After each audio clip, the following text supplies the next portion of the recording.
النجاح مش في الدراسة بس، في عندنا نجاحات كتير في حياتنا غير النجاح اللي كانوا أهالينا بيكلمونا عليه زمان بتاع الدراسة. إيه النجاحات اللي في حياتنا؟ وهل هي محتاجة دراسة ولا مش محتاجة؟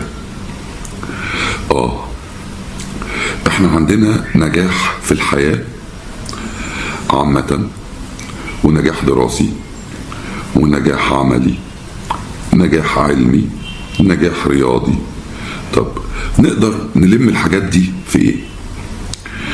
نقدر نلم الحاجات دي عشان نحقق نجاح مرضي لينا، ونقدر نقول ان احنا نجحنا بالفعل في حاجة اسمها خليط النجاح.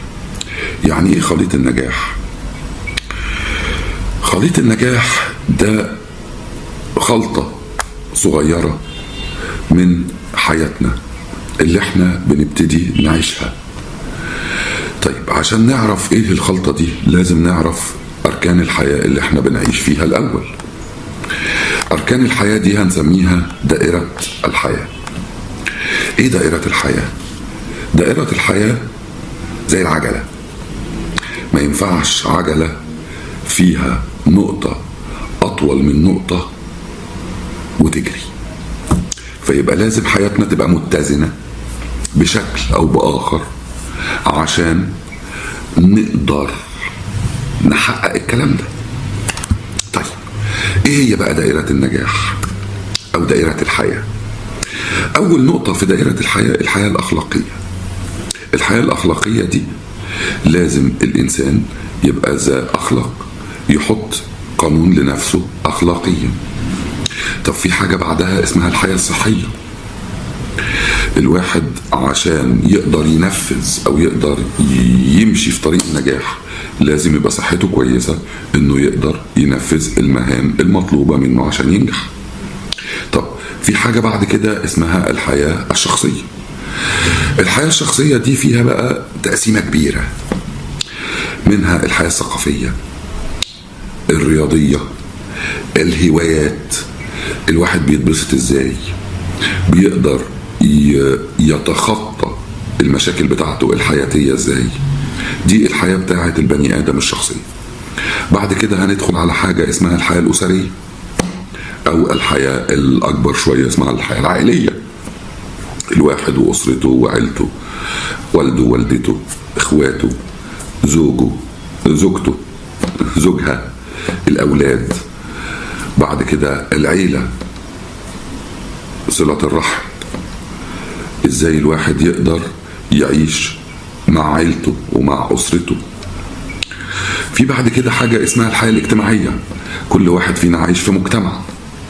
المجتمع ده في ناس من زملاء ومن أصدقاء ومن معارف ومن جيران ومن عاملين ومن موظفين. كل الناس دي في حياتنا عايشة معانا. في حاجة تانية اسمها الحياة المهنية. شغلنا احنا الواحد، كل واحد بيشتغل. المهنية دي هي في سن معين بتبقى الحياة الدراسية، وفي سن تاني بتبقى الحياة المهنية. في حاجة بقى اسمها الحياة المالية. الحياة المالية هي آخر نقطة في دائرة الحياة، إن برضو الاهتمامات. طيب إزاي بنرتب دائرة الحياة دي، أو إيه اللي بيرتب لنا الخطوات بتاعة حياتنا؟ الاهتمامات. الاهتمامات بتاعة حياتنا حاجة اسمها الترتيب الذاتي. هتلاقي ان ترتيب ده هو الترتيب المنطقي او الدراسي او العلمي لدائرة الحياة. بس كل واحد فينا عنده اهتمامات مختلفة عن الاخر. يعني في واحد الشغل بالنسبة له اهم من الاخلاق، في واحد الفلوس بالنسبة له اهم من الشغل. انا مش هقول ايه الصح وايه الغلط، يعني كل واحد في ترتيب الأولويات بتاعته دي حاجة شخصية. هنقول في الآخر الكلام بتاعنا إيه الأولويات الصحيحة والأولويات الخاطئة، بس ما فيهاش إجبار.